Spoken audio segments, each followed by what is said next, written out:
pautas para a gente abrir mais um diálogo hoje? Sim, vamos Vamos lá. fazer um tema interessante, né, para a gente abordar. É, muito interessante. Como dar vazão ou não a essa raiva. E aí, eu sei que você quer colocar aí uma questão sobre essa raiva, né? Como É, expressar, como não expressar. Vamos lá, vamos te ouvir. então, acho que a importância, né? A gente sempre tem a ideia de que a raiva é algo negativo. E acho que o objetivo da nossa conversa aqui hoje é desmistificar um pouco isso, porque a raiva ela é uma emoção que deve e pode estar a serviço da gente, né? E no nosso espaço profissional, a serviço do processo terapêutico. Então, nós, no lugar de terapeutas e facilitadores das emoções, das expressões, dos comportamentos, de clarear no nosso paciente o que é que ele sente, o que é que ele pensa, quais os caminhos que ele vai tomar, nós também temos a função, digamos assim, né, de provocar e promover nele esses espaços de raiva, porque a raiva ela não é muito aceita. A maioria dos lugares e das relações, ela sempre vem como algo que está sendo atacado ao outro. E no espaço terapêutico, o terapeuta ele tem, eu vou dizer dever, né? Eu acho que é um dever nosso sustentar esse lugar, para que o paciente possa expor com verdade o que em ambiente quase nenhum ele tem a oportunidade.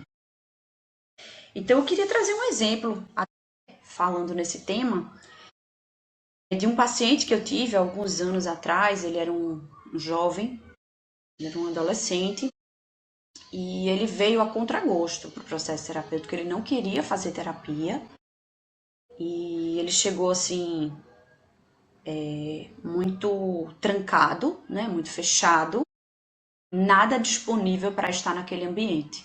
Mas eu tinha sido indicada, os pais dele acreditavam que era importante que ele pudesse ter um espaço, então eu já era a terceira psicóloga que ele estava indo, então veja que desafio, né? Além de não querer, já é a terceira vez que eu estou aqui num ambiente como esse.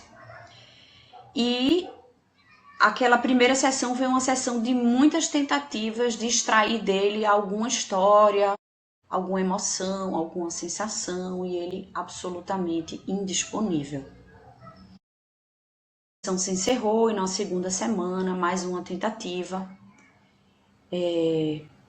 de puxar conversas, entender a rotina, entender a dinâmica, quebrar o gelo ali, técnicas de quebrar o gelo.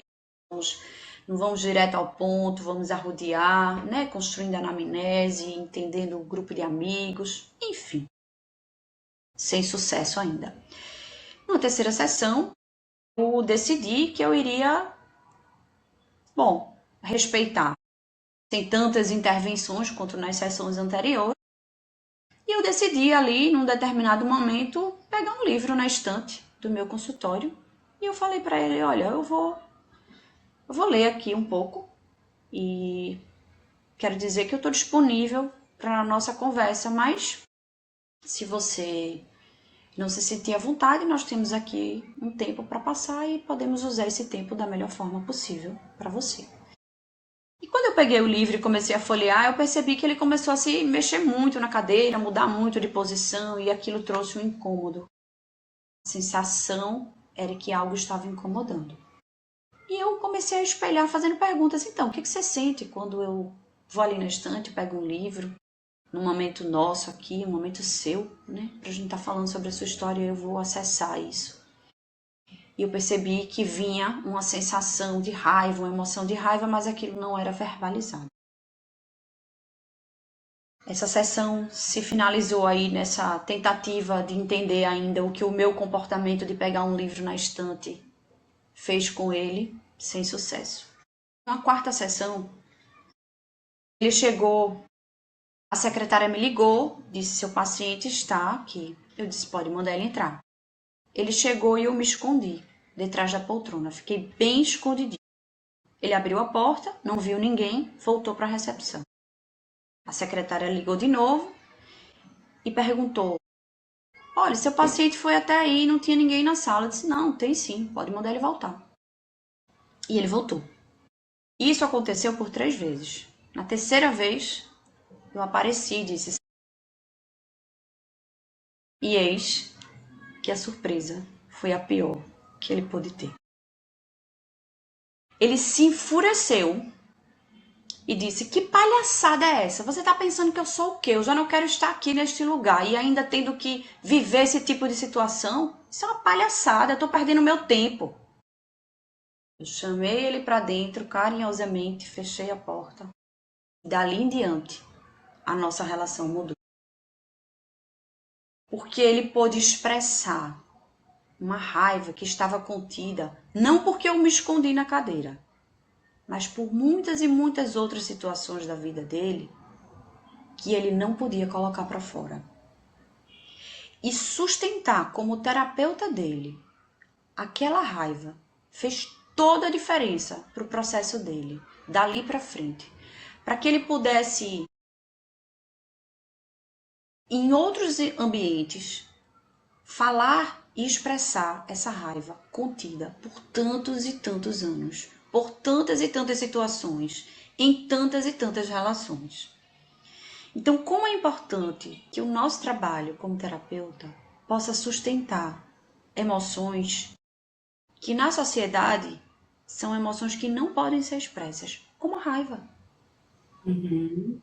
como o medo, como a culpa, como a vergonha e tantas outras que são comuns ao nosso dia a dia, né? A nossa existência enquanto seres humanos. Que difícil. Esse relato que você está dando, assim, né, de um caso clínico que ocorreu e que você sentiu essa mudança, assim, em tempo real e como isso modificou a sequência do seu atendimento com ele e o olhar dele para com você, de confiança, inclusive, né? Porque ali você ganhou dele esse grau de confiança, onde ele se sentiu confortável para estar no estado dele que seja, de raiva, apatia, como ele aparecesse. Você estaria ali para acolhê-lo e para direcioná-lo ao ponto central, que é uma emoção que trouxe ele até então para ser seu paciente. Isso realmente foi uma coisa divina. E assim, às vezes a gente vê o espaço terapêutico querendo dar respostas imediatas. O paciente chega com muitas questões, às vezes, por vezes, né, a terapia quer se colocar no lugar de responder aquilo. Quanto ao contrário, esse trabalho é, na realidade, de você dar espaço para as emoções aparecerem. E a partir dessa transparência, dessas emoções que vão aparecendo, você conseguir ter um olhar integral do que aquela pessoa realmente está te trazendo. E isso é a segurança, o acolhimento e a direção de um trabalho terapêutico seguro. Porque eu acho que nós, como terapeutas, não estamos para responder, estamos para escutar, né? Para escutar e, ao mesmo tempo, conseguir fazer com que o outro se escute a partir da segurança desse ambiente terapêutico e um outro poder se ver da forma que ele realmente é. E daí, sim, a gente conseguir dar o direcionamento a partir daquela emoção, daquilo que aparece para a gente. Muito bom. Fico imaginando por quanto tempo essa pessoa ficou segurando essa raiva, onde nunca era permitida. Imagina, provavelmente desde quando criancinha. Em muitos lares, né, principalmente antigamente, onde não tinha essa consciência, educação positiva e tudo mais, de olhar para a criança como um ser que está ali existindo, que tem sentimentos, que também quer se expressar, né? Então, engole a raiva. Menino não chora, né? Não pode demonstrar sentimentos. A partir do momento, né, Rê, que você abre esse espaço para ele, né, como você falou, ele dividiu muitas outras situações onde ele engoliu essa raiva. Desde pequeno a gente aprende que precisa engolir os sentimentos que não são ruins. Isso dói, dói engolir, dói deixar lá dentro, até o ponto que ele, o que que essa terapeuta tá fazendo? O que essa psicóloga tá fazendo comigo aqui? Ela tá de brincadeira comigo?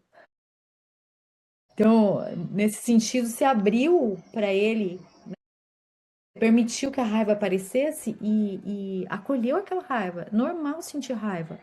Raiva é um sentimento Sim. que ajuda a gente com várias situações na nossa vida. Claro que a gente não vai chegar e quebrar tudo, mas de trazer isso que ficou guardado lá, que não serve mais. Então, a raiva ajuda de uma maneira saudável a gente lidar com situações, saber o que a gente está sentindo. É raiva que eu estou sentindo, né? Porque a gente pode começar a se culpar por ter um sentimento ruim pelo outro, e não, na verdade não é nada disso. É só, né, E a ver que raiva, mais do que acolher, o termo que eu usei aqui, assim, é sustentar esse lugar. Porque quando alguém está com raiva e expressa raiva para o outro, na grande maioria das vezes, toma aquilo como pessoal e hum, vai se defender na relação. Vai dizer, não, mas você não tem que falar isso, ou você não tem que fazer isso, ou calha a boca, você tá errado. E ali não tinha errado, não tinha calha a boca, não tinha engodo o choro. Tinha assim, ok, a sua raiva é muito bem-vinda aqui, muito obrigada por uhum. você trazer isso tudo aqui. Eu acolho isso, eu recebo isso. Porque receber carinho é fácil, receber elogio é fácil, receber amor é fácil. Receber raiva não é fácil, mas é necessário. É necessário. E essa relação do terapeuta-cliente é uma relação que garante isso. É uma relação que quer garantir isso, que quer dar espaço para isso, que quer sustentar isso. Então, assim, é sustentar esse lugar, sabe? Sim. E deixar que essa raiva se faça verdadeiramente presente em toda a sua dimensão, em toda a sua intensidade, em toda a sua verdade. Isso Sim. é o que um espaço terapêutico busca. É nessa linha que nós, do Viva Compaixão, trabalhamos. É por esse caminho, é nesse lugar, é nessa direção. E aí, adicionando nessa linha que o Viva Compaixão trabalha, né? Tão importante no momento da raiva, ver o que é que está acontecendo no corpo. Porque às vezes quando a gente sente raiva, o corpo treme, né? A nossa garganta, né? Então, esses sinais ajudam a gente nas próximas vezes onde a raiva aparece a reconhecer quando o corpo faz isso, é porque tem um sentimento ali de raiva. Então, como é que eu lido com isso? Eu posso expressar a minha raiva, né? Para poder lidar com a situação de uma maneira mais saudável. É claro que isso vai depender, né, do ambiente, de tudo, mas reconhecer a consciência que alguma coisa está acontecendo ali dentro, que eu não preciso esconder aquilo lá dentro. Pode estar ali. Posso vivenciar aquilo, não preciso sair gritando com os outros. Porque geralmente aquela raiva que aparece não é sobre o que está acontecendo aqui na frente, né? É sobre o que aconteceu lá atrás, eu tive que engolir. Não podia fazer, não podia demonstrar.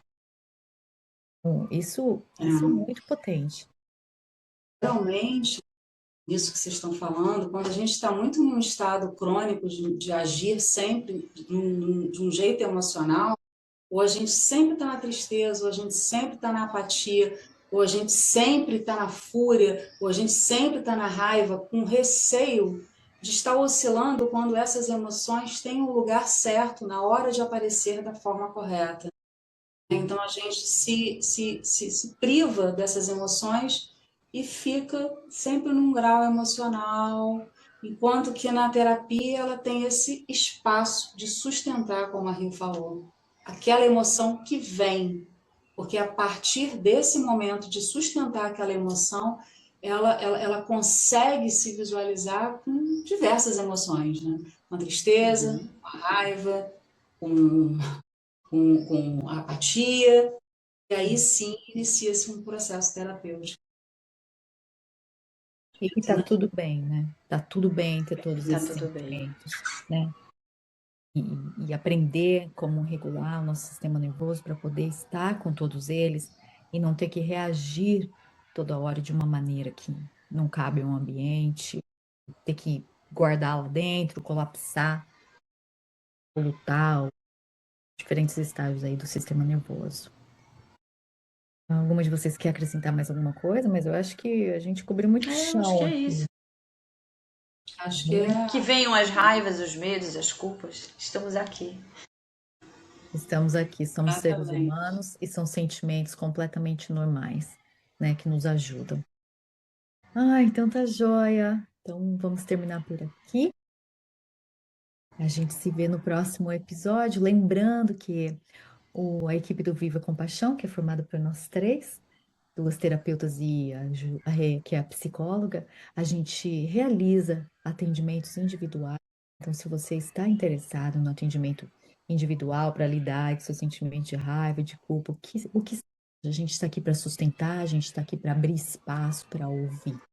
Ok? É só entrar em contato conosco, marcar aí uma conversa para você entender um pouco melhor como é que a gente pode caminhar lado a lado e juntas. Joia?